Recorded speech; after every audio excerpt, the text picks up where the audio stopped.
Hello, boys and girls, and all of those in between. My name is Maliena Bitchcock, and welcome to Bitch Talk with Bitchcock. I am so excited for this episode, episode 10. We have the one and only burlesque legend herself, Taylor Maiden. Hello, my love. How are you doing, my dear?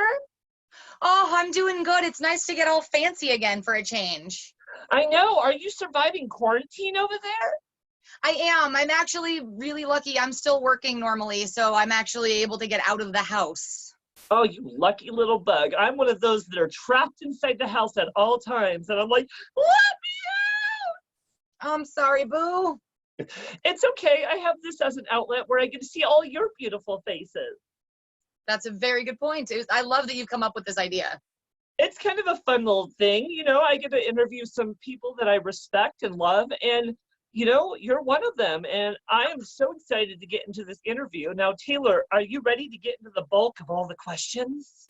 Let's do it. Are you titillated? Are you ready? You know it. Woo! So, Taylor, I think the first thing that we need to know is actually when you started burlesque and how long you've been performing.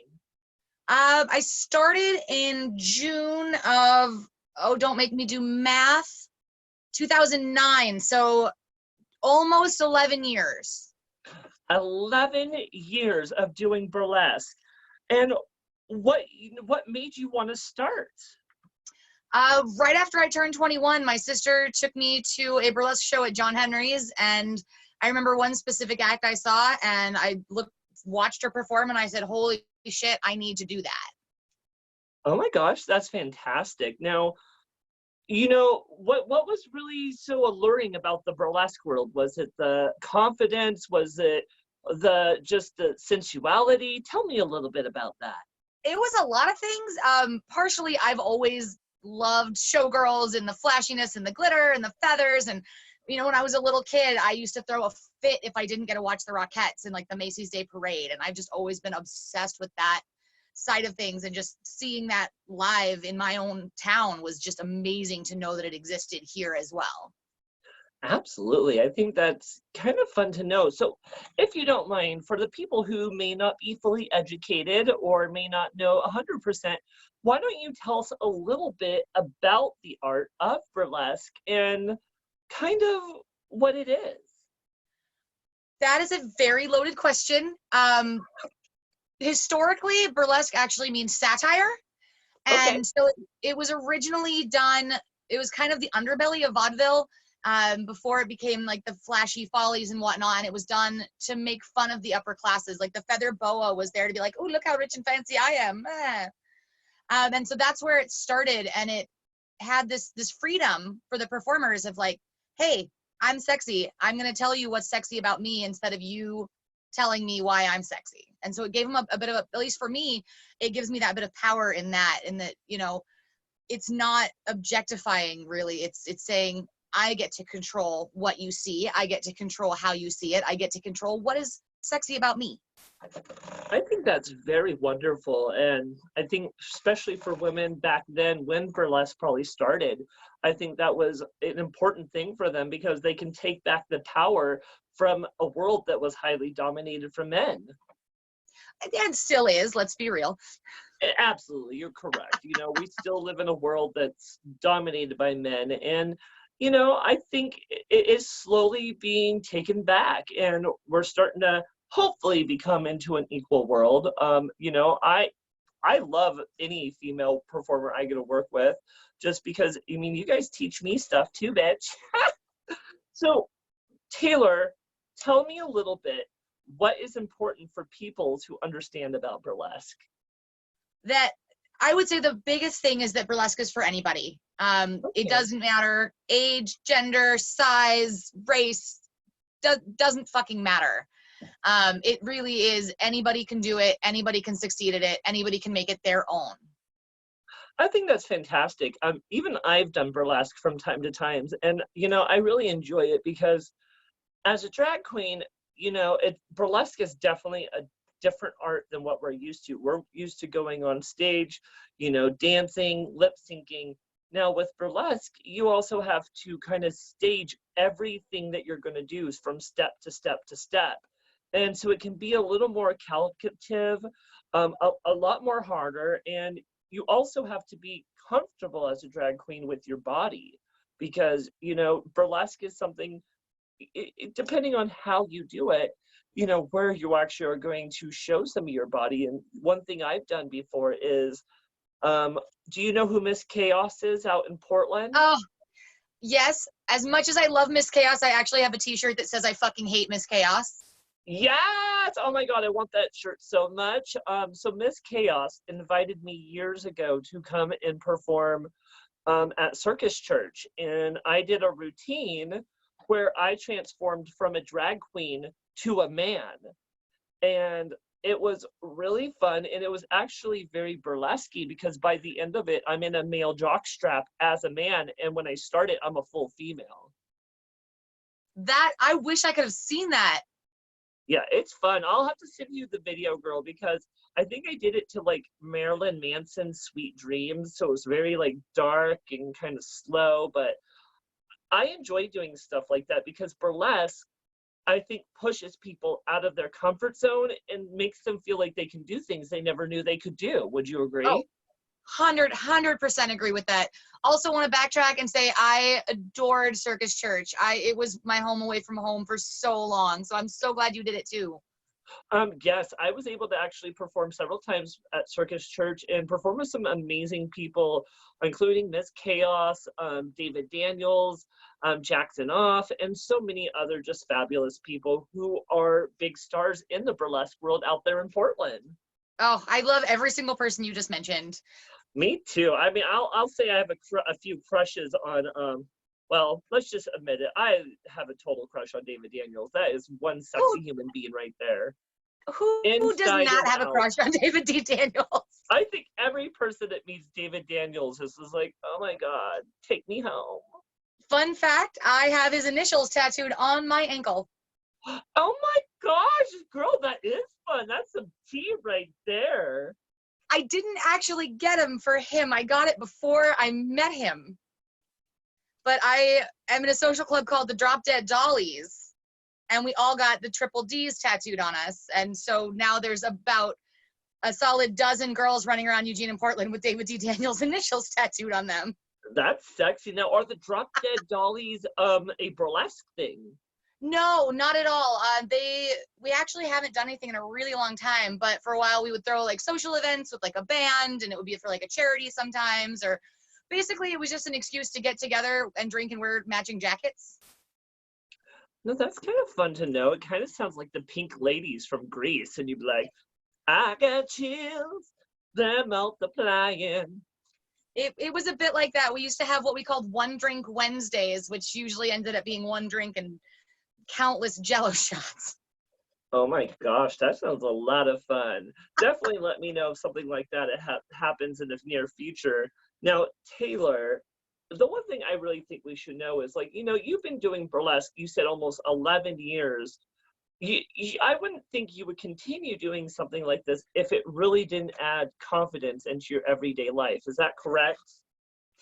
It does, absolutely. It also really adds confidence. I do a lot of theater outside of burlesque as well, and it really helped me with that confidence in musical theater and just being on stage in general, and confidence in myself as a performer. No, and I think that's great. Now, when you go on stage, do you ever get nervous? Oh, all the time. All the time. I am a ball of nerves. Now, when I perform, especially if I'm watching my performances, like videos or anything, I will say that I'm probably my worst critic. I'm always like, well, I shouldn't have done that. I probably should have done this, should have done that better. Do you ever have those times where you're watching a routine and you're like, God damn it, why did I do that? Why didn't I do this? And where you're always critiquing yourself harder than the audience is? Oh, every time I watch a video, I critique. Every photo I see, I critique. I get off stage and I'm in the dressing room and I'm like, well, this part went really well and that was awesome, but then I slipped and this happened, and it's always just, it's hard to get out of my head with stuff like that. Absolutely. No, absolutely. Okay, I feel you. Now, Taylor, you know, I've known you for almost 5 years, I would say. And Yeah, I know you wouldn't think, but it's almost been 5 years. Now, one thing I loved so much about you is we'll get a little more into your style, but something that I love is that you always give me like classic Hollywood glam. Do you have any of those classic stars that kind of inspired you, or was it maybe just the fashion from that time that inspires you? I mean, there are several, I would say. I've always kind of jokingly, when I'm trying to figure out my costume or an accessory or my hair, I've always jokingly said, when in doubt, just go Liza. Oh, I love that. There's no flaw in going with Liza Minnelli. That bitch is fabulous. But yeah, I mean, a lot of the old Hollywood starlets are I've just always been enamored with them. Now, one thing that I think you're always so beautiful, but the one thing I really just like pause and gasp is when you put on a gown.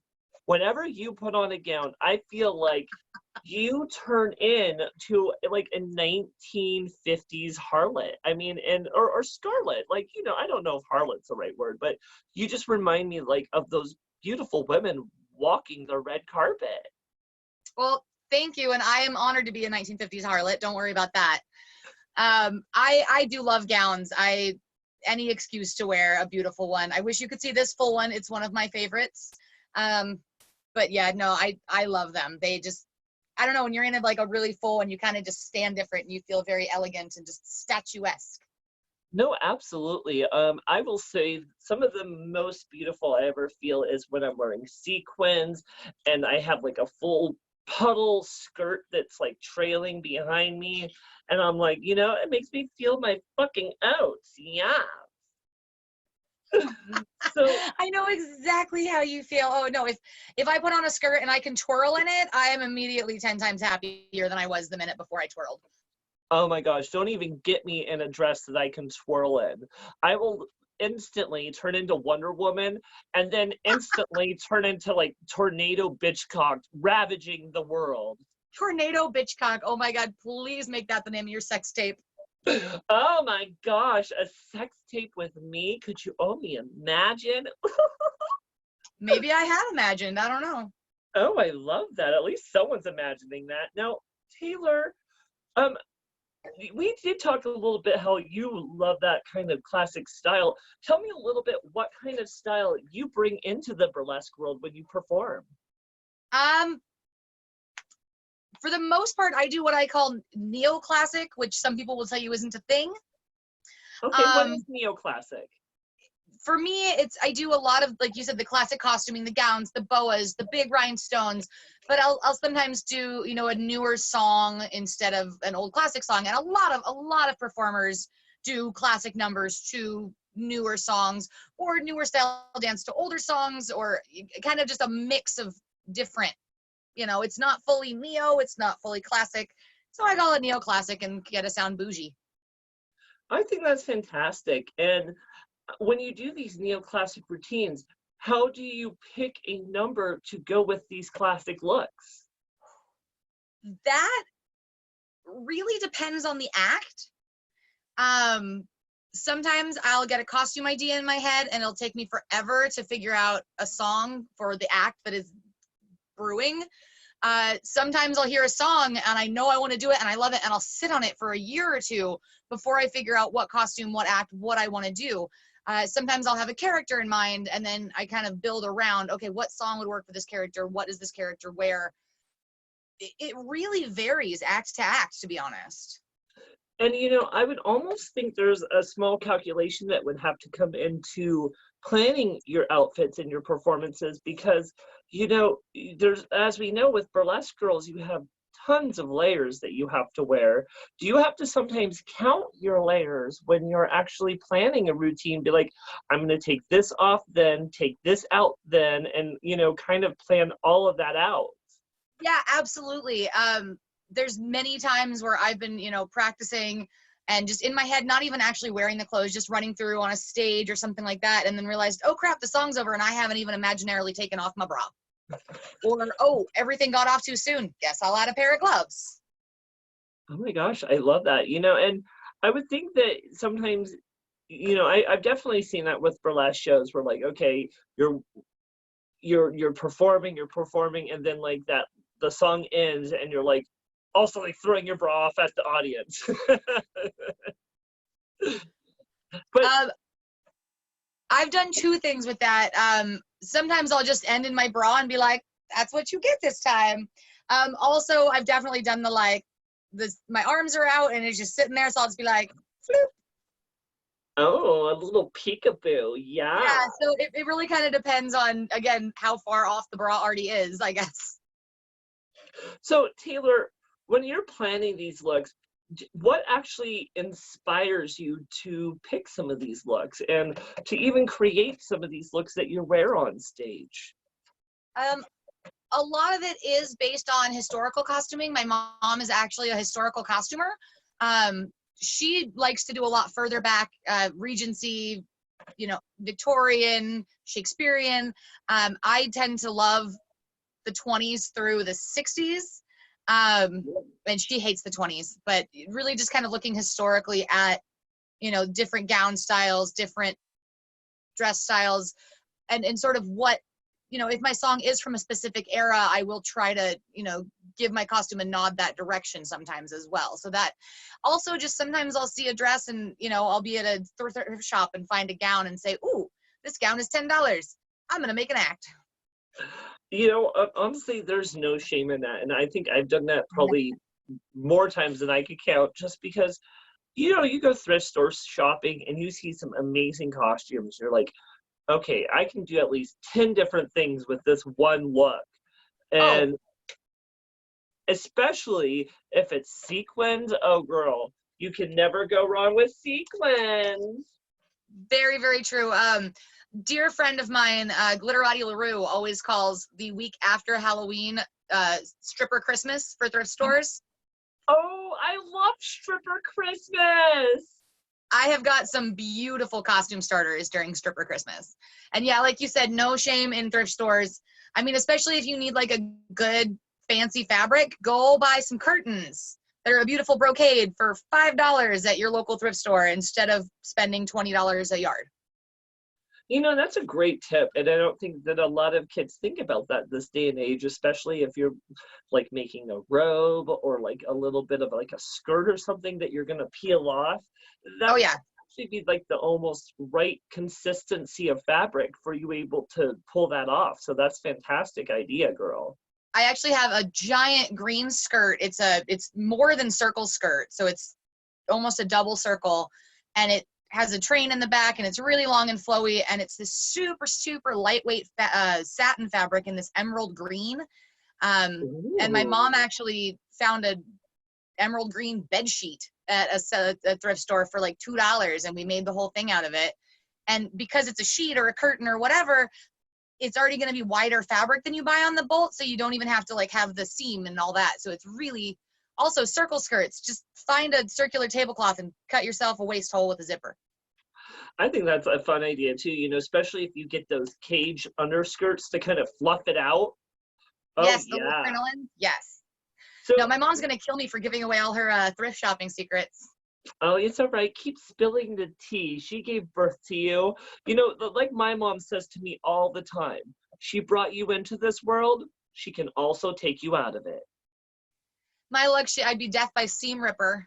So Taylor, you mentioned your mom actually does a lot of costume designs and builds her own costumes.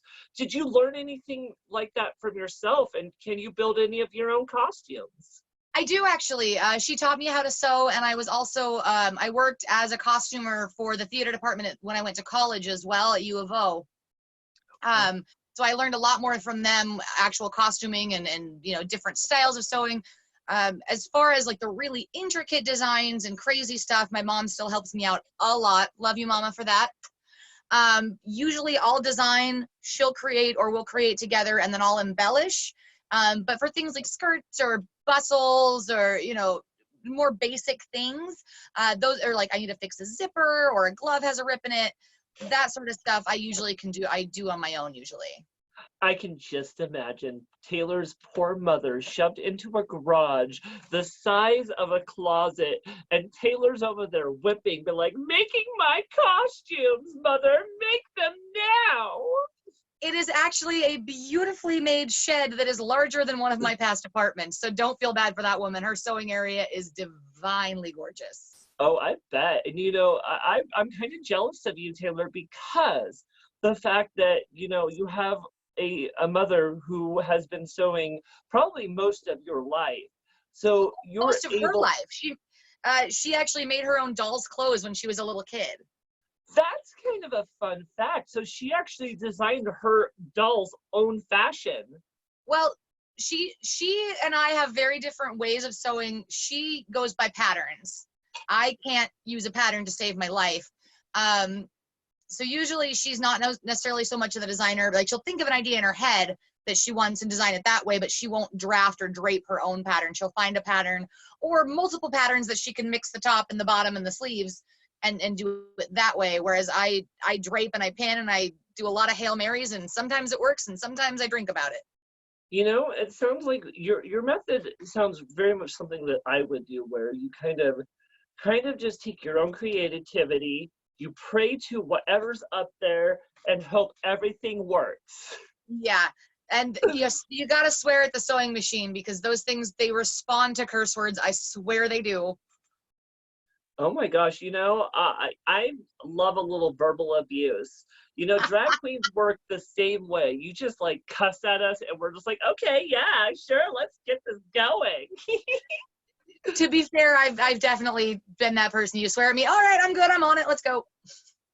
No, and absolutely. So Taylor, I know the burlesque world can be very diverse. Tell me, how creative can you actually be creating a burlesque routine? In my opinion, there are no limits. Okay. There's a caveat to that. Please no like actual bodily fluids. Oh, yeah, yuck. But beyond that, depending on the troupe and the venue and the rules in your state, anything goes. It doesn't have to be a gown and a boa and glitter. It can be a black leotard and yoga poses with a smoke machine or not. It really, I may not be speaking fact at all, but in my opinion, burlesque isn't necessarily a style of dance, whereas like ballet or modern or something or tap is a style of dance. In my opinion, burlesque is a form of performance, and whether that's performance art or you're singing with it or you're doing the classic feather fans, all of that counts, in my opinion. I think one of my biggest pet peeves is when people say, that's not real burlesque. I hate that. I hate that so much. Everything is real burlesque. You don't even have to fully strip and it can still be real burlesque. It's the sky's the limit and further than that even. And it's funny you say that, because even when I was dabbling with burlesque, I was told, especially, I find that it was always the newer queen or the newer burlesque girls who were always wanting to tell you what burlesque wasn't. And I always thought, like, especially when I wanted to go out as a drag queen and do something like with fans or something where I would take clothes off, they're like, well, you're just trying to live your stripper fantasy. It's like, no, that's not fair for you to say to me, because just because I'm a drag queen doesn't mean that I'm actually not trying to do a burlesque routine, especially if I'm performing to like You Don't Own Me and there's an underneath statement to that song. And Absolutely. and I mean, I've even been criticized to going down to like looking like a woman but going down to my boy chest with pasties, and they're like, well, why would you do that? You don't have boobs, you shouldn't wear pasties. And it's like, it's my creativity. I want to have fun. And, I don't think burlesque should ever be in a box. Yeah. Also, to whoever said that, one, I know countless women that do not have boobs. And two, I love it when boobless performers wear pasties in solidarity for those of us who have to. Also, I think it just adds a little pop to the costume. And, honestly, I like to do it because it shows a little gender neutrality where, I'm always in a position where I either have to be a man or a woman. Sometimes it's fun to just kind of blur those lines and have fun with it. And, you know, that's something I think I actually learned from burlesque, is actually being comfortable with blurring those lines. So one term that I learned from one of my absolute dear, dear friends, someone who's very dear to my heart, Dahlia Cash, is the term gender fuckery. Tell me Dahlia, about that. they are the monarch of gender fuckery. And it's like, boobs aren't inherently female. Like, it doesn't fucking matter. You can be a guy and a girl, or neither, or both, or in between, or who the fuck cares, in real life or in your act, or however works for you. It's, gender is a construct, and so play with it all you fucking want. You know, and that's one thing I do like, especially with like your group that I've noticed. And also there's a group in Eugene called Unveiled that they pretty much welcome anyone that, you know, female, male, transgender, gender neutral, anyone who wants to try to do the art of burlesque is welcome. And, you know, the one thing I really appreciate about burlesque that we don't really have in the drag world is it's so positive and uplifting on every aspect. It's body positive, it's gender positive, it's sex positive. And, you know, it's really nice to know that, you know, that one art style does all of that. I'm glad you feel that way. I feel that way for sure. I've always loved that about the Broadway Review, is that, you know, every performer's got their own music style, their own look, their own body type, their own identity. And like you said, Unveiled is very much the same way. They're very welcoming, they're very open, they're very loving. I know that there are troupes and producers out there who aren't that way. I've, you know, got friends on social media who have, you know, posted, hey, I got kicked out of my troupe because I was overweight. And I'm really, really just so happy to not see that happening in Eugene. I know it does happen elsewhere, and I hate it. So I'm glad that you have that same experience, that, you know, the troupes in Eugene are very open and very welcoming. In fact, I will say some of the most talented performers that I've seen are curvy or plus size women here in Eugene. And I don't think there should be, you know, women losing their gigs, or anyone losing their gigs because you gain weight, is a bullshit fucking reason.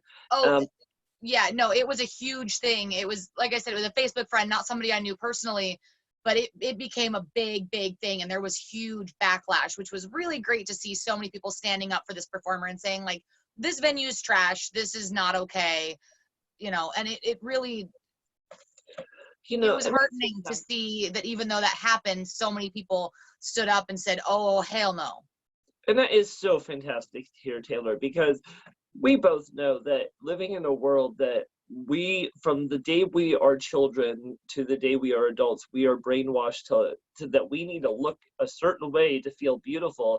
And, you know, as performers and adults, we both know that that's not necessarily the only thing that's beautiful. You know, I'm 200-pound man, and I think I'm beautiful when I have my tits pushed up and my hips out. And I say the same thing about any woman that goes out there on stage. I mean, again, you can be 300 pounds, 400 pounds, 500 pounds. As long as your confidence is there, you're still fucking beautiful, and you're beautiful no matter what, but you're always welcome on that stage. Well, and you can also be underweight. You know, some people are never going to be curvy no matter what they do.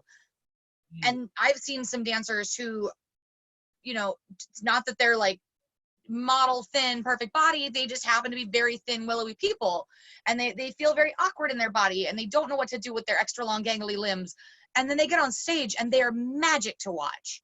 Also, like, tall, short, like I said, gender, race, none of that, age, it doesn't matter. At least in the burlesque community that I'm a part of, it doesn't matter, and I fucking love that so much. You know, and that is really great to hear, especially that, you know, you welcome. I've seen male performers, I've seen transgender performers, I've seen, you know, plus size girls, I've seen African American girls, people of different ethnicities. It's so wonderful to see that you're so open with who you welcome into your group, because to me, I don't think you would ever turn anyone away, because you're such an open person, and especially with your performing world. We have turned people away, but not at all ever for their appearance. You know, we had people in the past who wanted to audition and were signed up and then said something offensive or racist on their profile. And when we mentioned it to them, they were like, well, that's me, deal with it. And we were like, cool, we can't have that representing the troupe. Or somebody, you know, may have been set up to audition and somebody in the troupe said, I am not comfortable with that person. So I can't say we've never turned anybody away, but it's never been for appearance or dance style or anything like that. And I understand what you're saying, because your first priority, especially as a producer and someone who is in charge of many other performers, is making sure the rest of your performers feel safe. And if there's someone who's making racist comments or creating a negative energy where your other people don't feel comfortable, I don't blame you for not booking them. And, you know, all it takes is for you to push all that bullshit aside, say, I'm not going to have those opinions. I'm going to educate myself and realize it's not okay to act like that. And then, you know, this troupe might be willing to work with you. But again, people, you're never going to be successful if you're presenting hate or bullying or any kind of bullshit that's putting other people down. 100%. And, you know, back before I was part of the production team, I remember we had a guest host who, after the show, started telling really just sexist, awful jokes, and they were asked to leave and they didn't get invited back ever. And so, you know, long before I was on the production team, that was always one of the things with Broadway Review that I loved, is that they were, you know, they look out for their own and they're not going to let anybody give a shit or, you know, make anybody in the troupe feel unsafe or uncomfortable. And I hope that that's something we still are able to achieve. I think that's beautiful, Taylor. I really do.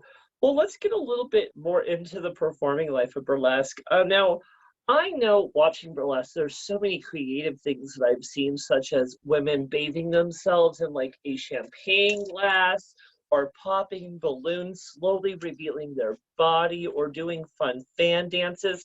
Tell me some of the most creative performances that you've ever done.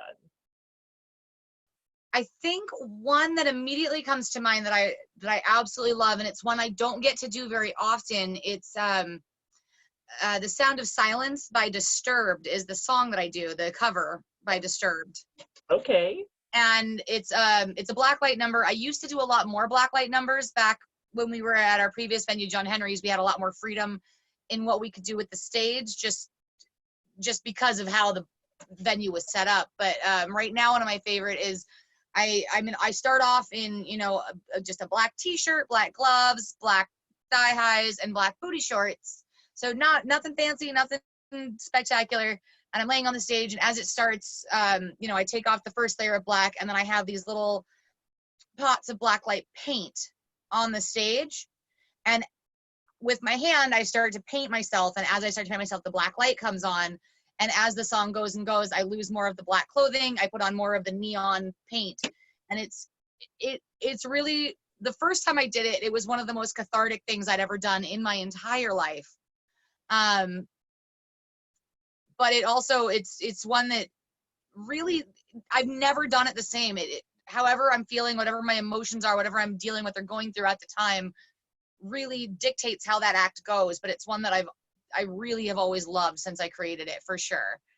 Let me think. Another one that I really like is my Poison Ivy act, which a lot of people do Poison Ivy acts. This one I just love because I've been able to create, with the help of a friend who made the base, this huge kind of vicar style collar with draping down ivy, and, you know, a big styled red wig. And it's actually to a song, a bluegrass cover of Britney Spears' Toxic by my friend's band, the Junebugs. Oh my, that definitely sounds so fun. And it's not necessarily maybe the most creative, but it is one that I put a lot into creating it, and I have a lot of fun with. So. And it definitely sounds like you put a lot of creativity in that. In fact, that actually goes into one of my next questions is, you know, the fact that you do such you almost cross the level of cosplay with some of your performances. And I know that there's a special term that you taught me when you're in this world, and it's called nerdlesque. Now, why don't you talk a little bit about how nerdlesque has inspired your routines and some of those nerdlesque routines that you've actually brought to the stage? Yeah, so the first time I was asked to do a nerdlesque scene, I had never heard the term. They were actually calling it geeklesque, which same thing really. And it was back when Game Pub was still Sure You Can League, and the guys from Retro Reflex said, hey, can we put together a really small show, 3 dancers, 1 act each, you know, and I said, what the fuck, let's give it a try. And then I spent the next month and a half stressing and freaking out because I couldn't think of any nerdy character to save my life. I didn't know what to do. I got Lily Allure in on it, and she actually did a Poison Ivy number. And then Dark Lightly is what she goes by now, and she did a Princess Leia number, and I was like, oh my God, what do I do? And the guys messaged me and said, hey, if you're open to doing a Mario act, one of the guys wants to build a life-size green plumbing pipe. Oh my God, are you kidding? And I said, well, fuck yeah, I guess I'm doing that. I'm gonna figure out a Mario number. And I got some overalls, and I cut out some coins that I taped up and used to cover my boobs for a second. And one of the guys loaned me his Mario hat. And it ended up being really fun. And since I've started getting into it more, now every time I watch a movie or, I love Disney. I'm a huge, huge fan of Disney. Disney musicals.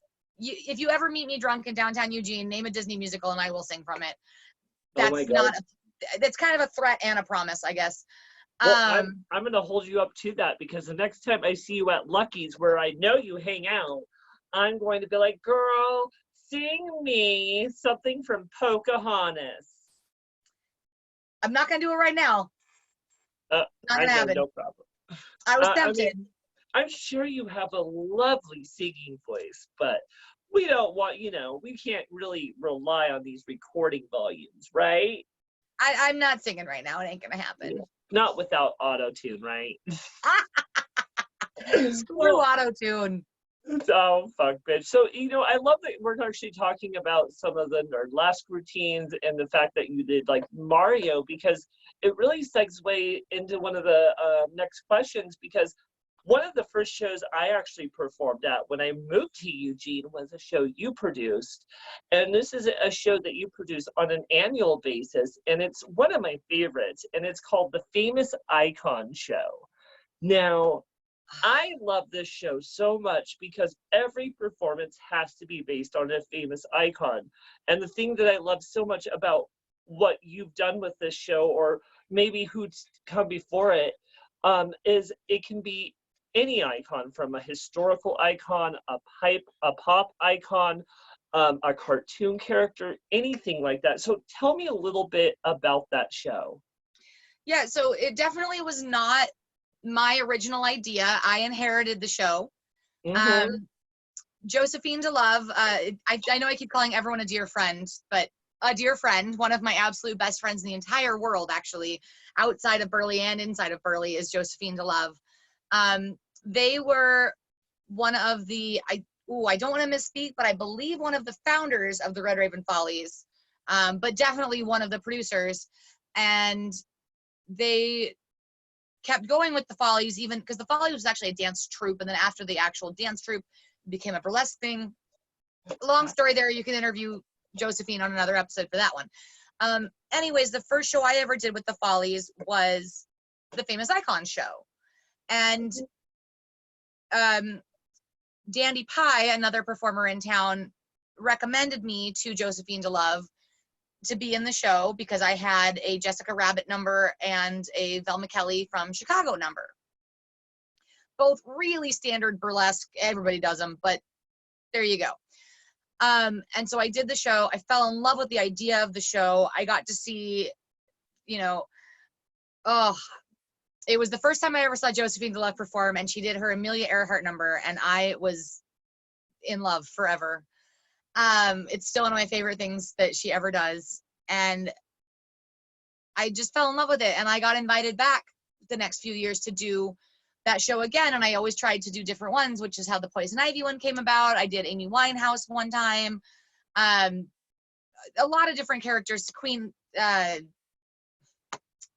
not Queen, but Marie Antoinette. My act for that one was because of Famous Icons. I've done my Star-Lord number there. Just all sorts of different fun stuff. And when she finally decided to retire from producing, I said, can I please take over Famous Icons? I can't let that show die. I need that show to continue. I need that show in my life. And she was so gracious and wonderful. Not only said, absolutely continue producing it, but I will help you.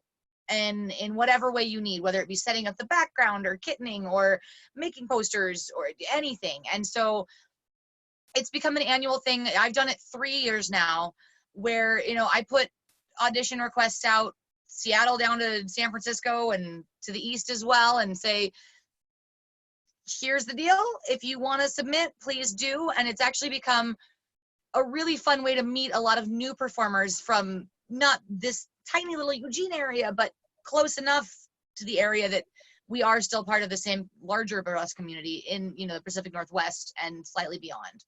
And it's like you said, it's pop icons, political icons, cartoons, video games, anything, historical, anything you want, fictional characters. It doesn't matter as long as it's an icon that's famous. And it doesn't have to be crazy famous. Like, as long as it's well known, it works. You know, it's famous to somebody, and it really just brings out so much creativity. And it's not just a burlesque show either. We've had circus performers, we've had drag performers, we've had musicians, all sorts. And it's majority burlesque just because most of the performers I know that I can reach out to are burlesque, but 100% love having all type of performance in that show every year. Absolutely, and I totally agree. And that's one thing I love so much about the Famous Icon show is you've allowed me to come and do drag. I believe the first year I did a Lady Gaga routine where I dressed up as an impersonation, and then I think I even did a Joan of Arc routine, which was one of my favorites. Yes, you did, and it was glorious. Yeah, and I have to say, I really should do my Joan of Arc routine more often now, just because I love it. I do it to Halsey's Castles, so it's such a good song, and how I do it is there's just some tricks, and it's always fun. And some of the other performances I saw that left such an imprint on me, there was a boylesque routine to a Lord of the Rings Hobbit Frodo look that was really amazing. There was a spy versus spy routine. And then something you did that you haven't mentioned that has left such an imprint on me was you dressed up for an iconic character. She's from Bob's Burgers. Who was it? Who was it? Okay, so that was not my act, though. Okay. I was Tina, but Petite Cherie actually did a Louise act, and I was Tina on the sidelines. But you were such a good Tina. You want to know something awesome? Yes. I have never once seen an episode of Bob's Burgers. What?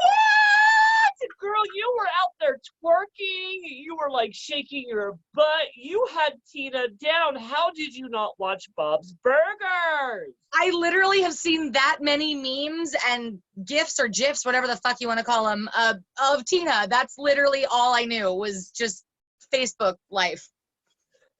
You know, and I think that's great. And, you know, the Famous Icon show, I mean, I've seen so much. I think last year you had Pippin do a Mr. Monopoly routine. Oh, yes! And Pippin knows this, so this is not sharing any tea that he would get mad at me sharing, is I got fully fucking aroused by that routine. And I was in full-out drag that night. And why would anybody get mad knowing that? I was just like, damn, that routine, especially when he had the Mr. Monopoly mustache, and he had like money boxer shorts, and he had this giant blow-up world, and he was sitting there in his money boxer shorts with his mustache holding the world above his head. I'm like, That's hot. You That know, is fucking hot. I had discussed the act with Pippin while he was creating it for an unveiled show, and then I got to see it at Unveiled, and I thought it was absolutely one of the best things I ever saw. And I said, you have to submit for Famous Icons. Please submit that act. And I'm so glad that Pippin did that. It was super fun. Yeah, in the same year, I was actually able to do a few creative routines, and I was able to do something that actually probably scared the shit out of every single person who came to the show. In fact, I had several people say this routine made them uncomfortable, which gave me so much fucking joy, because it wasn't like a weird uncomfortable, it's because it scared the fuck out of them. And it was because I was dressed as Pennywise the Clown, and I did a Pennywise routine, and people fucking shat themselves.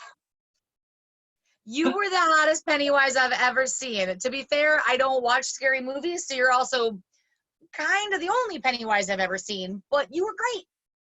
I think that's fantastic, and I really do appreciate that. Now, Taylor, as you mentioned before earlier in the interview, you mentioned you actually have a theater background, which I think would be very beneficial for you in the world that you work in as a burlesque. Tell me a little bit how the theater background has helped you.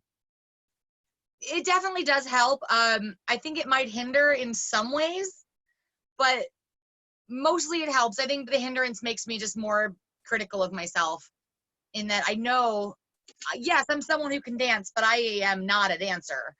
But it's definitely helped me just know, how to play to an audience, how to kind of know what their response is, how to feel, are they feeling it? Is this crowd doing that what they want? And also just having experience with dancing to music and musical theater, and just being able to be like, oh, this got fucked up, keep going. Don't let it break you. That's, I think, probably the biggest thing, is if something does go wrong, you just got to figure out a way to make it work. And that definitely has been a help. I think it's actually helped me more in emceeing, which I've started to do a little. I don't do as much as I dance by any means. But I think my theater background has definitely helped with emceeing and hosting shows. I think that's fantastic. Now, one reason I wanted to bring up your theater background, Taylor, is I actually heard another rumor. So, me and you actually have something very much in common with our theater background, is that we both worked regularly with the Rocky Horror Picture Show. Tell me about that experience, bitch. Oh, that feels like a lifetime ago. In college, I was part of Forbidden Fruit, the troupe at the University of Oregon. And I started out as Trixie and one of the Transylvanians. Okay. And then I was Columbia's understudy. And then I became Columbia. And I did it for 3, maybe 4 years. But during that time, we did the regular Halloween show, but we also did bi-monthly shows up at the Clinton Street in Portland. I think that's so I was Columbia year-round for a solid year at least. And then I actually got into Rocky Horror Picture Show at the Actors Cabaret one year. I was supposed to be a Transylvanian, and then one day they called me and most the female chorus in and early and said, hey, our Columbia had to bow out. If you're interested, do you want to audition again? And because I had been Columbia for so long in college, I knew all the words and I knew all the parts. And so I got the role. And so I was Columbia in the musical version. And then I've actually played Janet, Magenta, and Columbia in different, not the full-on burlesque version of it, but different sketches of it done in the burlesque style. So. And see, it's funny that you say that, because I think you would be personally a fantastic Magenta. Nowadays, I agree with you. Before, Columbia was my boo. I had bright red hair for a very long time. I think that's fantastic. It's funny, as I mentioned, I also worked in the Rocky Horror Picture Show. It's funny, I never had a part. I was the mistress of ceremony. So I was the person who welcomed everyone into the show. I was the person who traumatized all the virgins. That was my favorite job. And then at one point, I think the second year I did it, I became a Transylvanian. And that was a lot of fun also, because then you go from hosting the show to also being part of the show. And that was so fun. Yeah, no, it's a really fun show to do. I love all the callbacks, all the ones that are traditional, and every group has the ones that they make up themselves and they know. And I'm actually still really, really good friends with several people who I was in the Forbidden Fruit troupe with. So it really was an amazing time. However, I kept all those costumes for so long, and then finally was like, I'm never gonna do Rocky Horror again. I finally got rid of all the costumes. 6 months later, I started doing burlesque. And I still am kicking myself for not keeping those costumes for an extra 6 months. Oh no, girl, I can't believe you got rid of all those good costumes. Now, that's... I hoard them now for that exact reason. Now, I'm going to ask you a difficult question. Out of the Rocky Horror Picture Show, who was your favorite character? Frankie. Frankie? It wasn't Columbia? No, that's not a hard question at all. Frankenfurter wins. You know, it's funny. Are you kidding me? Tim motherfucking Curry? Like, He was fantastic. It sounds so weird me being Maliena Bitchcock, but I had such an obsession with Janet. I would have guessed that with you. I would have said Janet or Rocky with you. So I once, at an after party of Rocky Horror, did a performance to I Touched Myself by the Divinals as Janet Rice. And you need to turn that into a drag number, boo. I did have it as a drag number, and I had two men, one dressed up as Brad and one as Rocky, and I kept going between both of them. Please submit that for Famous Icons this time around. If it happens, we have a date, but because of everything, I'm not sure if it's going to get pushed back or not, because it was supposed to be May 30.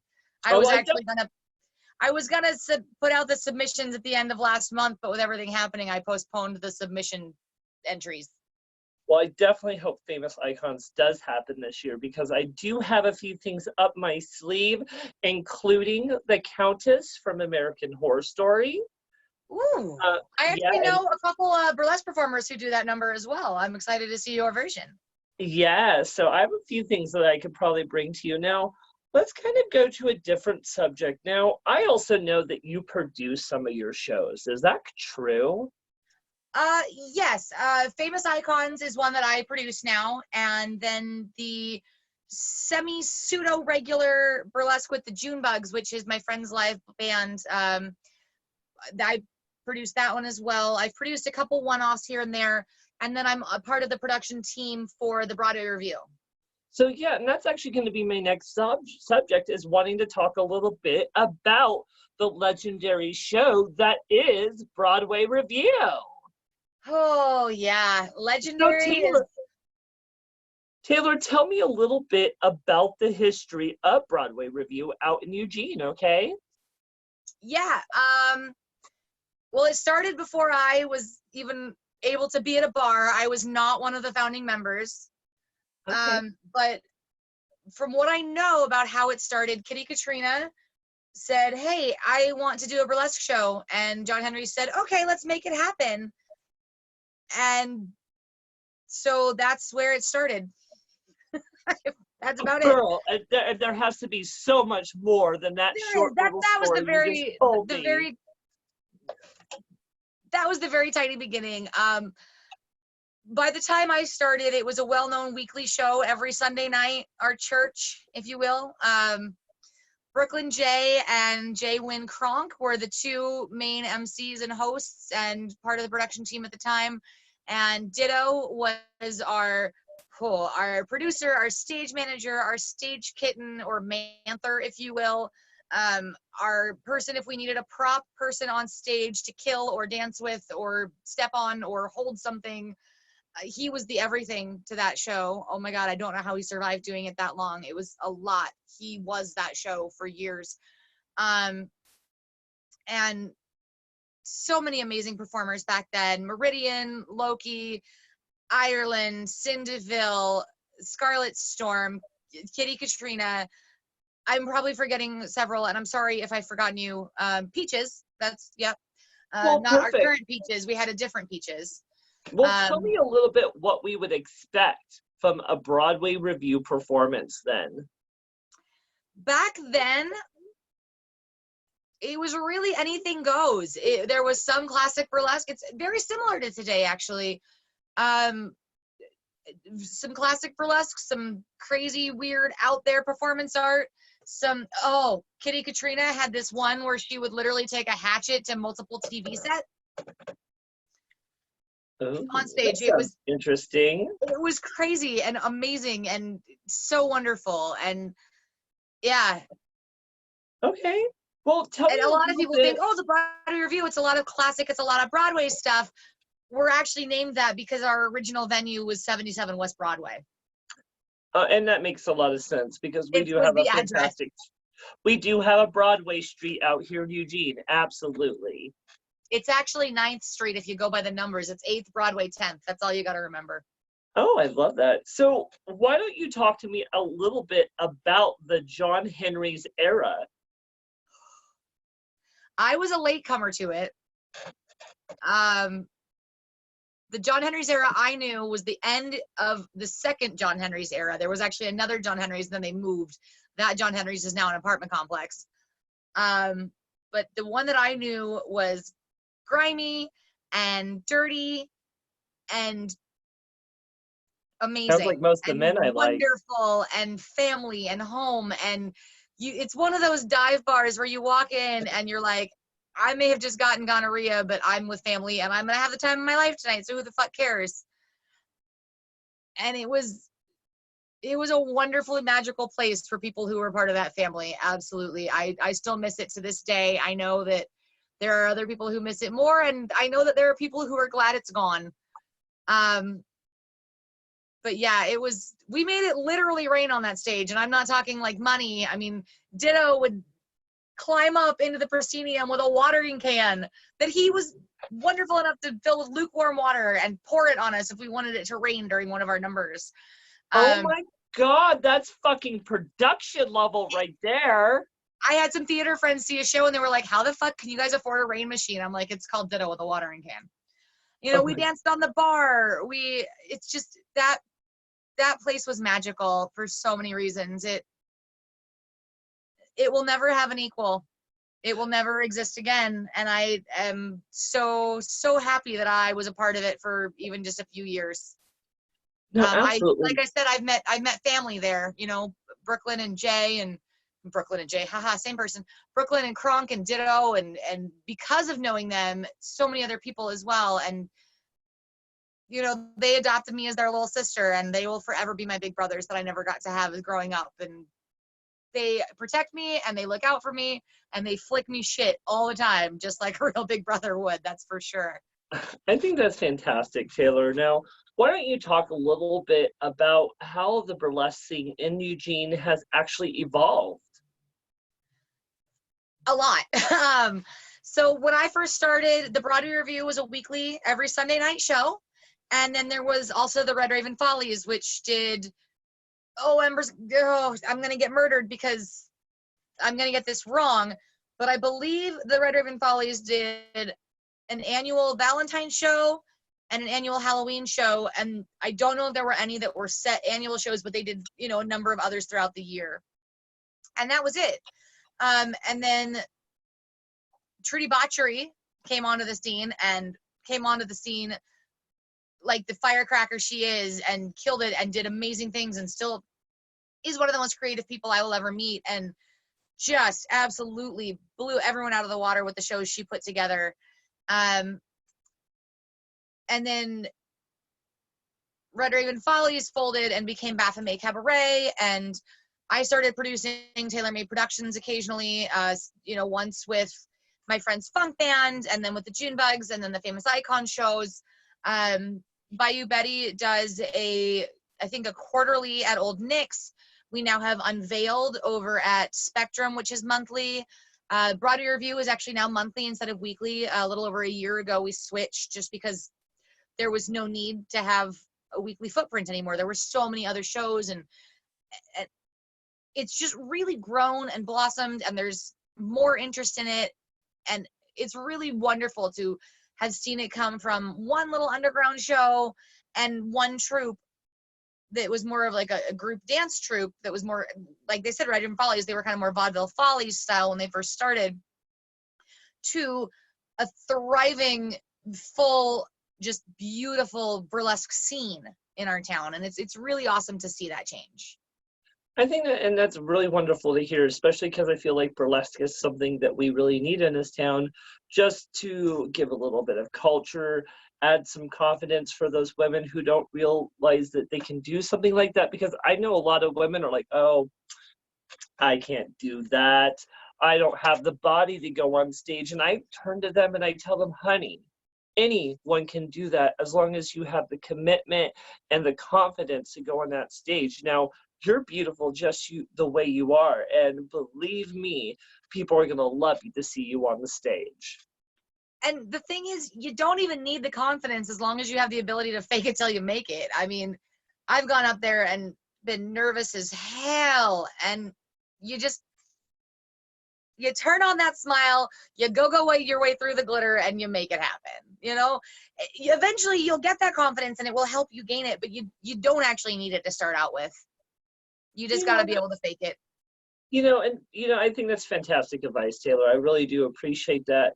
In the drag scene, you kind of have to do the same thing. If, you either forget your lyrics or you fall down or your wig falls off, you have to keep going, because no matter what, the show fucking must go on, right? Yes, indeed. Well spoken. The show must go on. Absolutely. And with drag shows brought up, that actually brings up one of my other subjects. Do you ever work in drag shows?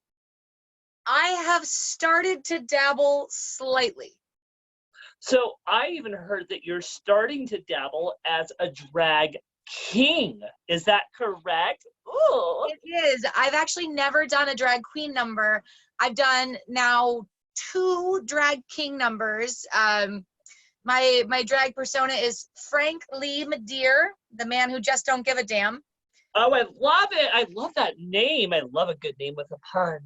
I was really proud when I came up with that name. Now, I did my first act, and the one my most favorite right now is Jake Shear's, part of the Scissor Sisters. Jake Shears came out with an album, a solo album, and he did a song called Big Bushy Mustache.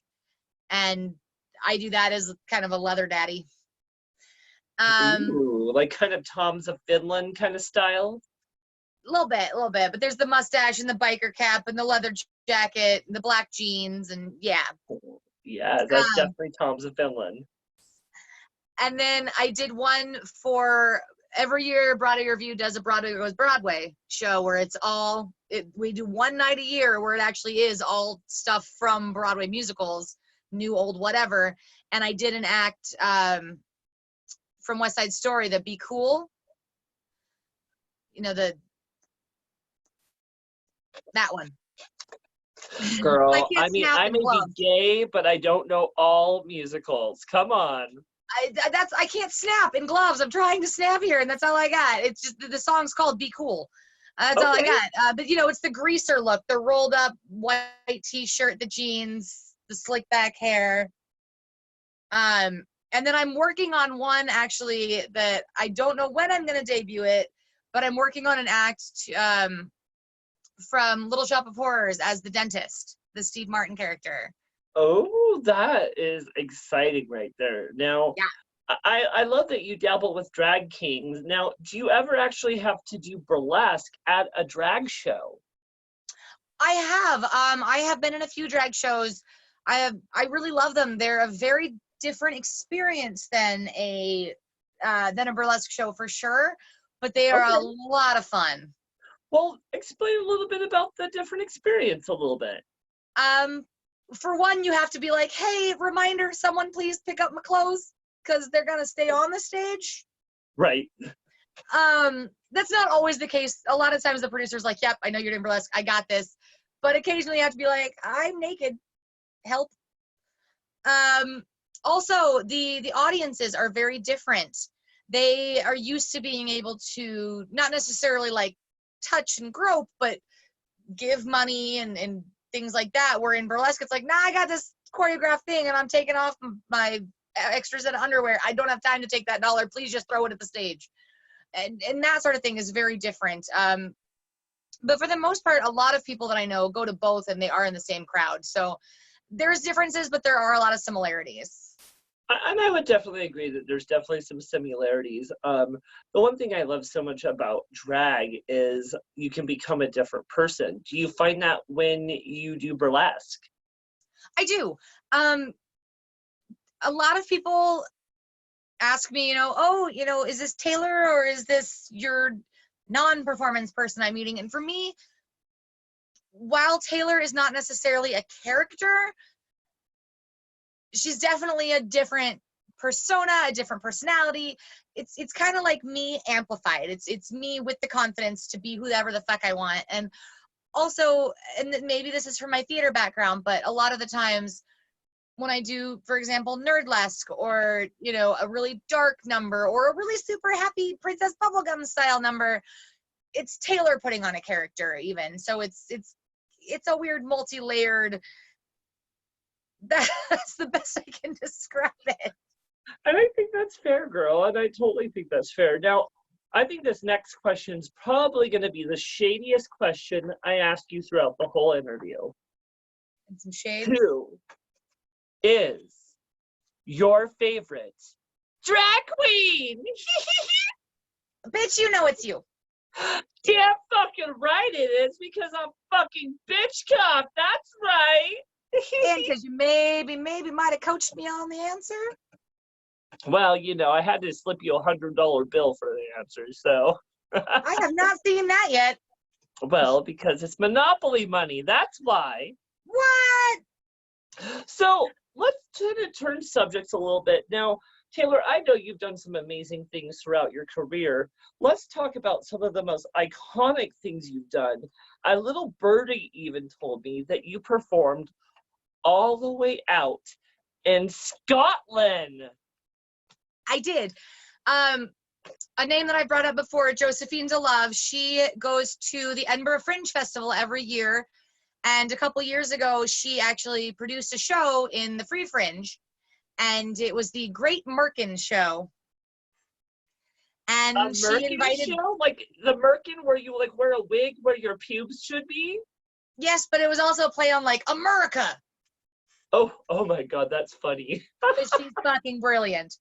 And she invited me and she said, if you want to come be in my show in Scotland, get yourself a plane ticket. I got a couch for you to crash on. And I was able to make it happen. And I was there for, I think, 5 days. I performed 4 nights or 5 nights. I'm not sure. In her show in this wonderful little place called the City Cafe in Edinburgh. We got to see a lot of other shows and go dancing till 4 a.m. at, oh God. Josephine, if you're watching this, comment what the name of the bar we went dancing at. It was Stramish or something close to that. And I had some of the most amazing times performing and just really, it was to not sound too woo-woo about it, but it was a magical experience. It really, really was.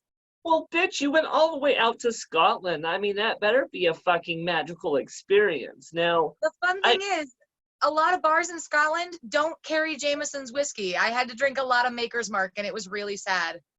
Oh my God, I would be traumatized the whole time. Yeah, it was not pleasurable. Well, let's ask this. So I am kind of curious, because Scotland is a very, very far away, far distance away. Now, would you say that there's a different perception or maybe a different style when you do burlesque out there? I can't really say too much to that, only because the show I was in the nights I was in, it was actually all people from the US. Okay, that's fair. Yeah, the shows I saw 2 one-woman shows that were both burlesque adjacent or very burlesque.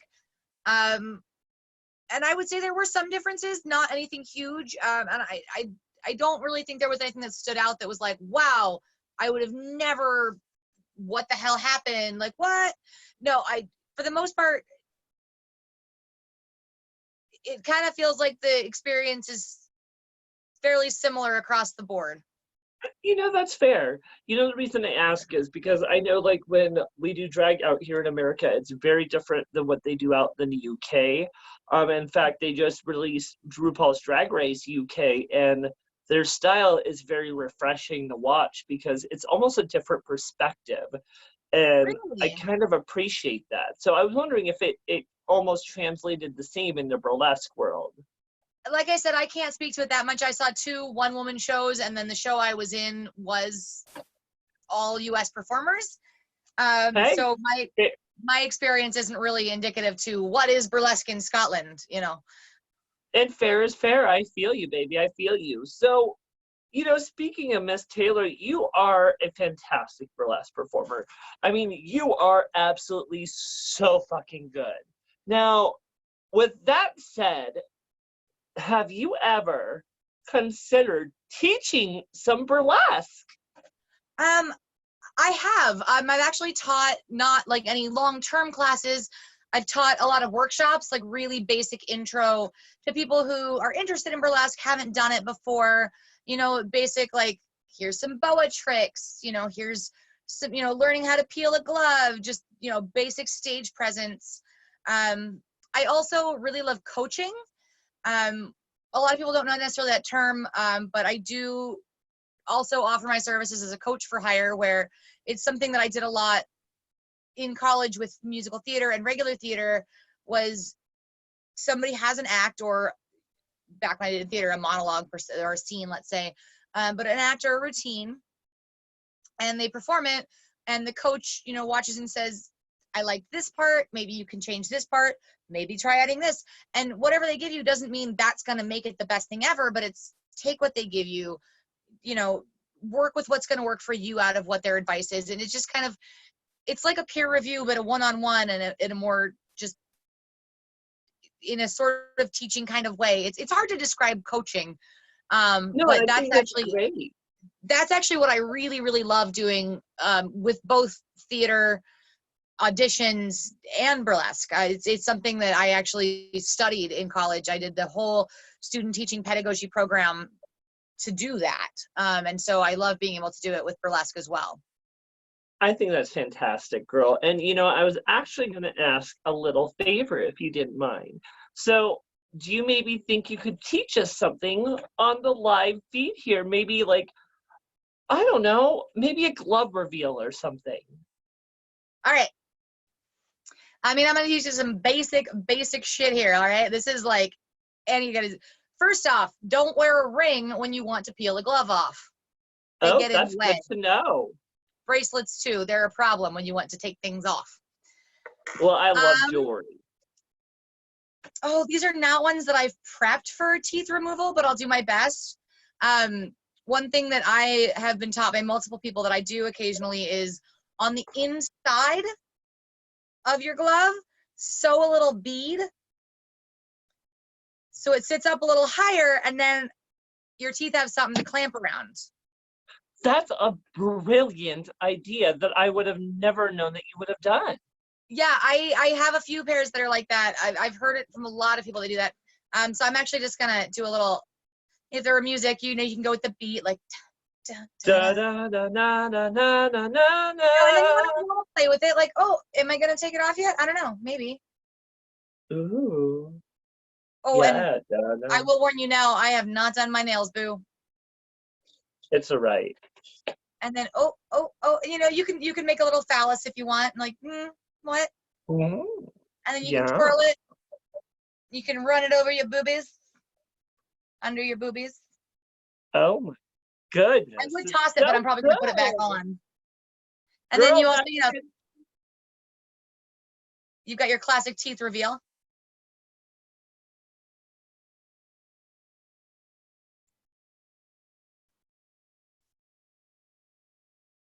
Same thing, you play with it.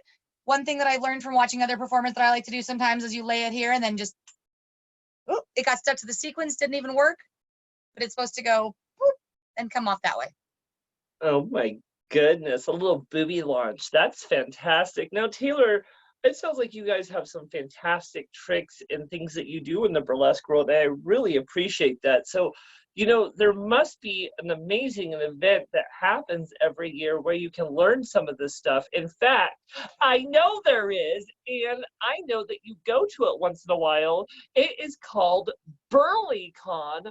Why don't you tell me a bit about the BurlyCon experience? Oh, BurlyCon is one of my favorite things I've ever done. I did it 4 years in a row. I did not get to go this last year. I will likely not to get to go this year. But that's okay because I didn't get to go because I got a paid acting gig that conflicted. So, Okay. making money and stuff. So what But do we it is, expect from BurlyCon?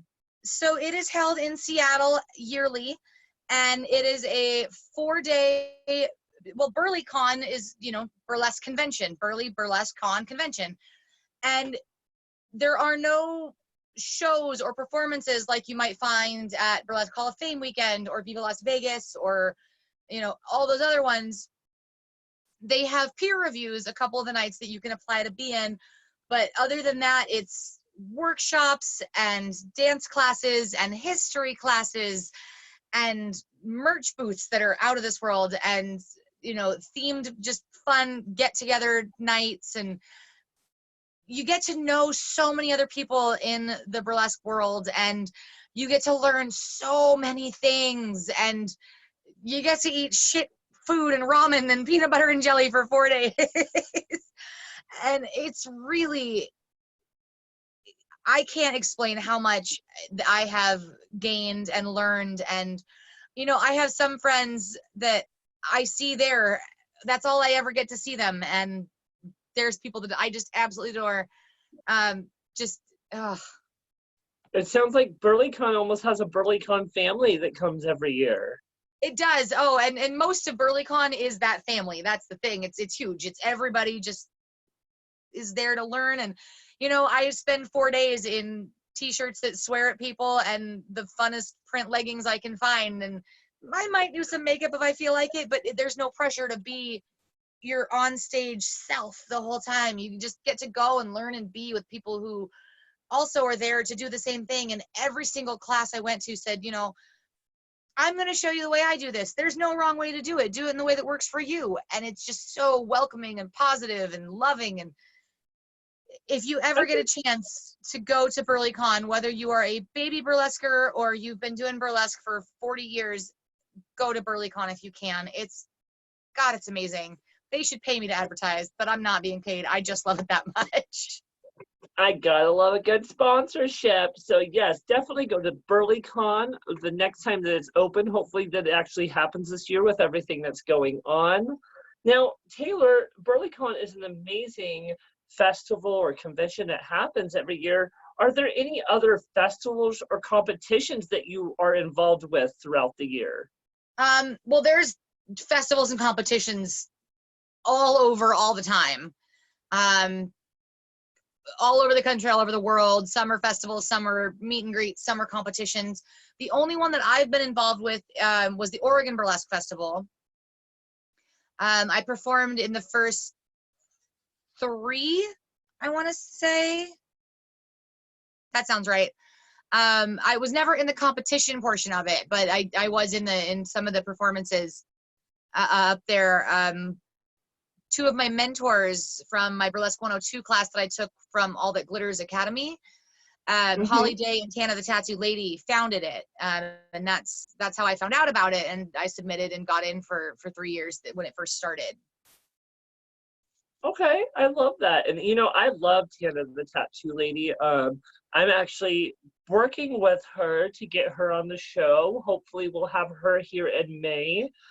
Getting with her schedule is, I will do whatever I have to do, girl. So Tana, give me a call. Let me know what date works for you, bitch, because you are a Las Vegas burlesque queen, and I want to know all the tea. So, I would also highly, highly, highly recommend seeing if you can talk to Holly Day. She is the other founder, and she is a staple in the Portland burlesque community. I love that. And I love Holly. Taylor, we're actually almost done with the interview. But I only have a few more questions. One of the things I really think that we need to know from you is what's the ultimate goal for TaylorMaiden?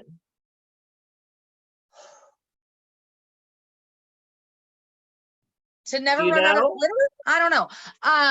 No, I used to have these big lofty dreams and I'm going to be a superstar and be out there and yeah, fuck that. That's for somebody else.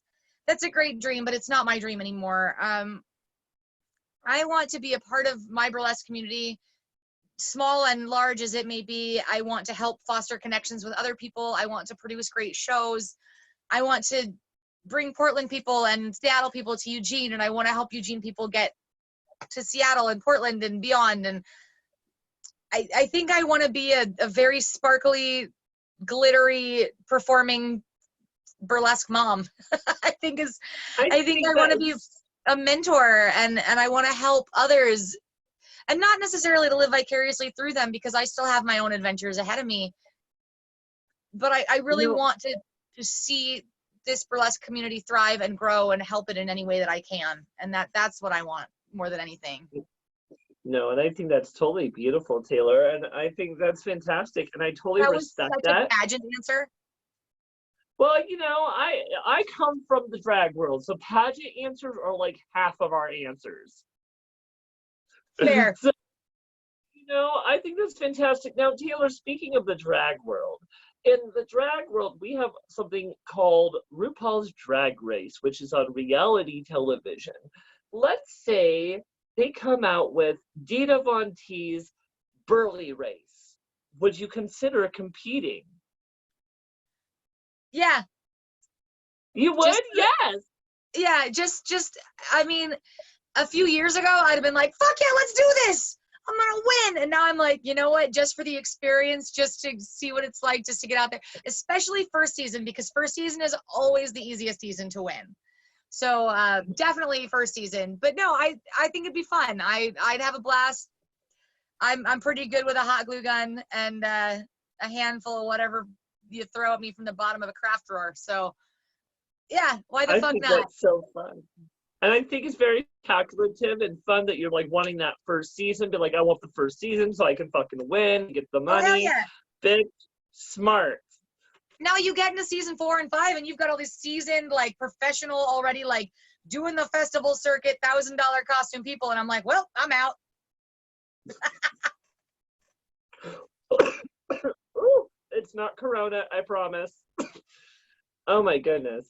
So, Taylor, what should we know ultimately about TaylorMaiden? Ooh.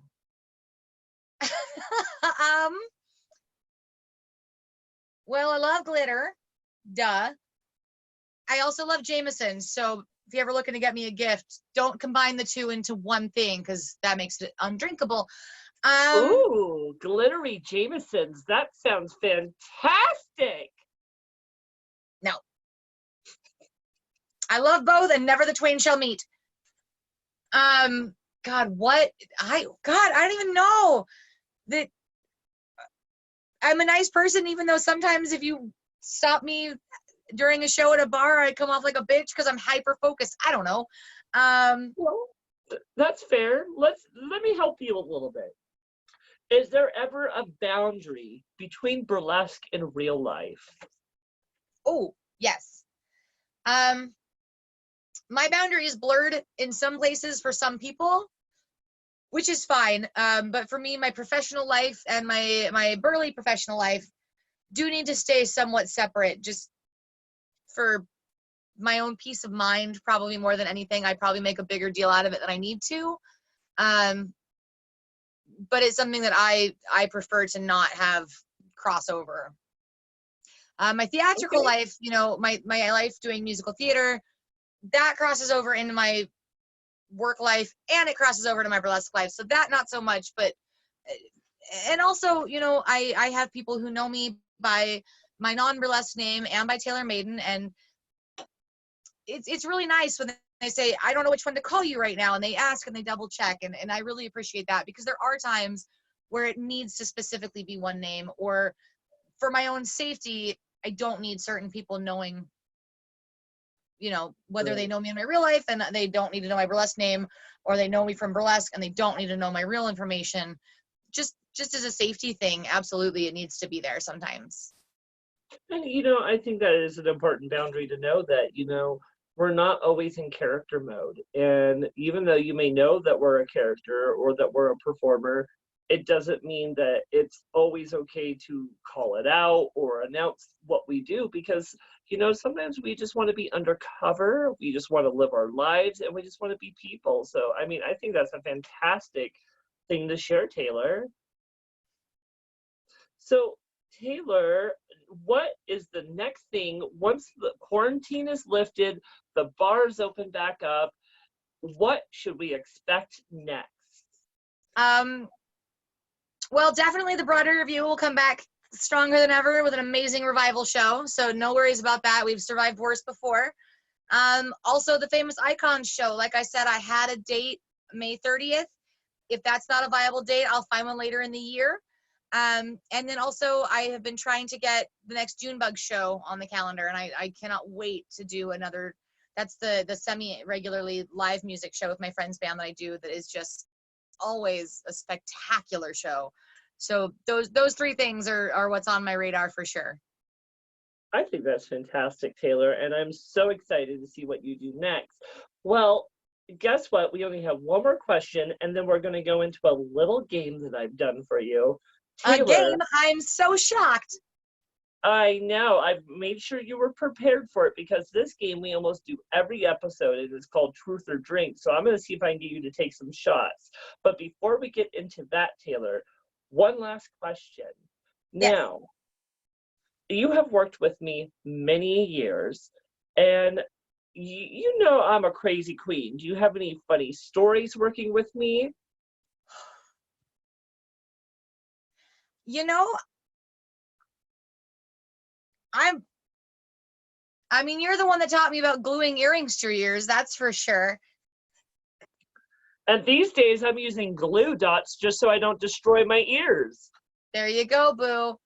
I don't really have anything crazy or funny or weird that's like stand out. I have a lot of great memories with you, that's for sure. You did give me my source for some of my favorite rhinestones, though. The Facebook group you introduced me to is my new favorite thing. Well, I'll say this. One of my favorite memories is when I was doing a show at Lucky's one time, and you came up to me after you had a couple shots of Jameson, of course, and you're like, Maliena, have you heard about my new drag king character? And I think this was the 6th time that you came up to me that night asking me if I knew about your drag king character. And I was really excited, okay? But that's what I was going to say, why it was one of my favorite memories with you, is that you were so excited that you were dabbling in the world of drag and that you were creating this fantastic character. And I was just like, bitch, I love the enthusiasm. And I fucking loved it. So, Taylor, with that said, and knowing the crazy bitch that is Maliena Bitchcock, how did you enjoy your experience on Bitch Talk with Bitchcock? I actually had a really awesome time. It was so nice to not only like have some contact with a person, but a person I love, and some great fun questions. And your energy is always so great and out there and up. And thank you for giving me an excuse to get glittery again. It's been a while. And just, no, this was awesome. This was wonderful. Any burlesque or drag people out there, contact them. Do this. Do an episode. Do an interview. It's worth it. It's fun. It's awesome. Please do it. Absolutely. And I appreciate you saying that, because anyone that would like to come on the show, spill a little tea, discuss a little bit about their performing life, it's really going to be appreciated, because every performer has a different experience. That's why I definitely am open to interview anyone from the performing world, because drag queens, drag kings, burlesque performers, male burlesque performers, anyone that gets on stage and entertains people, I want to know your story. Now, with that said, before we move into our little game, I just want to make a few announcements. We are about to go this Friday to episode 11, as I interview drag queen superstar of Southern Oregon, the one and only Diva Disaster. And this bitch is going to share all the tea from performing at the Randall Theater to even putting on the first Out Festival for the Oregon Shakespeare Festival. So I'm really excited. Now, with that all said, if you've really enjoyed this interview, as I've interviewed the beautiful Taylor Maiden, and you'd like to give a little appreciation, Miss Taylor's information will be in the description for Venmo, Cash App, PayPal, and anything you would like to throw a little extra dollar at her, because again, it takes a lot of courage to come on live television and spill all the tea. So, Taylor, are you ready to play a little game with me? Oh, I suppose I am. Do you have any alcohol available? You prepared me, so I have a few shots ready to go. Perfect. So what this is going to do is I'm going to ask you 6 very shady questions. Yes, they're shady. And you're going to have an option to answer the questions or take a shot. Oh, Are good. you ready, bitch? My only question is, what if I want to answer the question and take a shot? Well, I'm not the police. If you want to spill the tea and get drunk, bitch, let's do it. And you know what? With that said, wait. I'm going to get drunk with you. Yeah. Well, So, I already Taylor, finished my glass of wine, so on to the whiskey it is. yeah. Oh, I love some good whiskey. So, Taylor, for your first question, tell everyone in the audience about the biggest performance flop that's ever happened to you. A performance flop is where your wig may have fallen off, you may have fallen down, maybe a pasty fell off. Tell us. I've had several where I've slipped on a corset that fell wrong, or my own glitter puddle, or a pasty pop.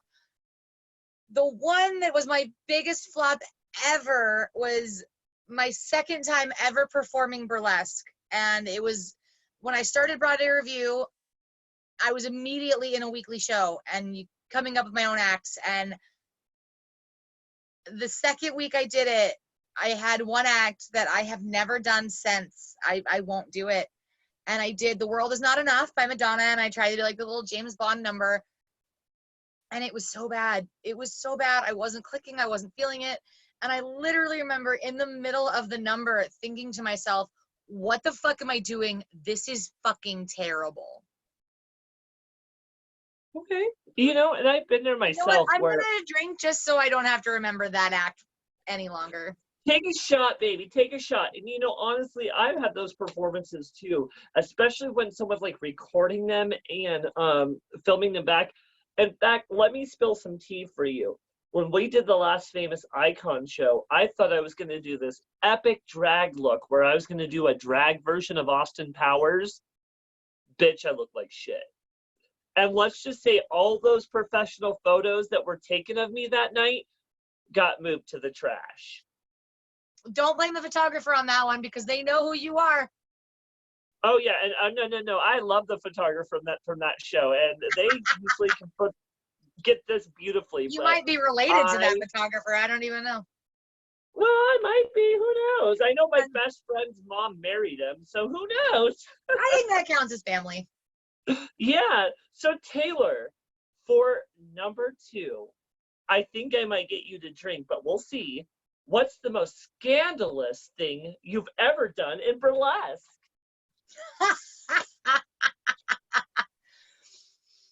Not drinking on this one, spilling the tea on this one because it's one of my favorite stories ever. Yes. And it's not even that scandalous. It's just, I love it. So right after Prince passed away, we, just like every other troupe in the world, did a Prince tribute show. Uh-huh. And it was the first show my mom had come to in a few years. A few of her friends were really big Prince fans and always wanted to come to see Broadway Review. So they came to this show, and the very first number I did that night was Darling Nikki. Oh. Didn't realize my mom was like table front and center, and all of a sudden I'm like legit rubbing a magazine, against my leather-clad crotch with a riding crop and a leather corset. I'm like, hi, Mom, this is me. Like, I couldn't have done Raspberry Beret first to warm her up. I just went straight into masturbating with a magazine.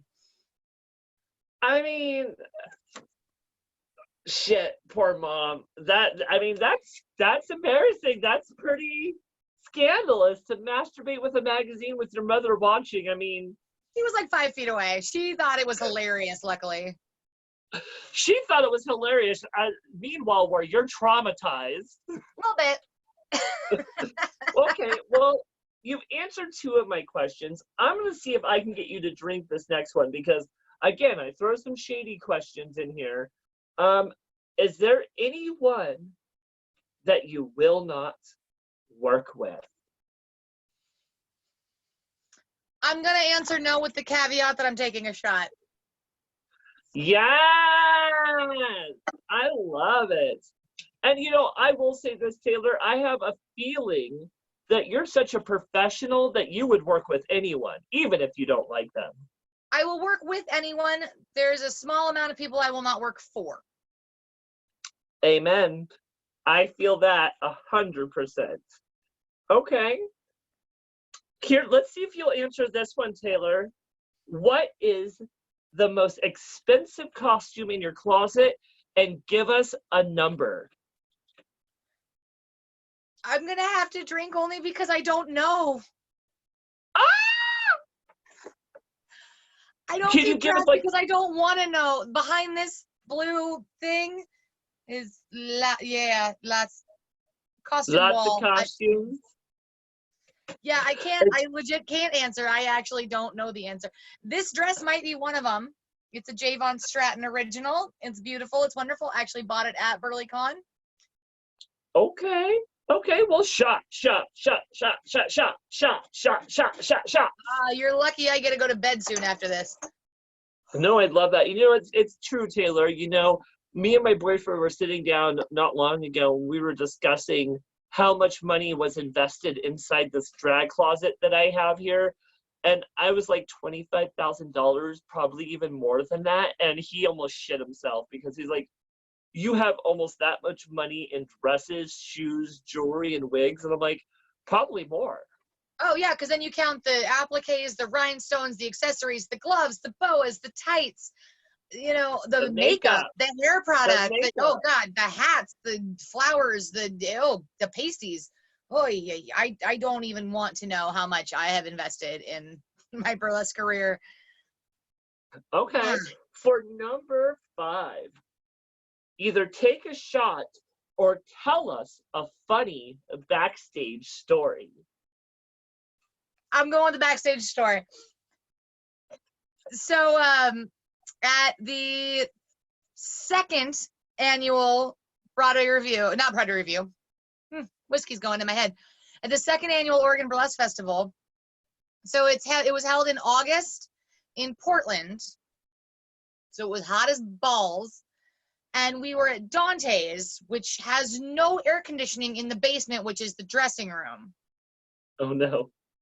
So I use my drink ticket to get, I go to the bar and I say, can I get a shot glass of the closest thing to grain alcohol you have? Don't worry, not gonna drink it, gonna rub it all over my hoo-ha.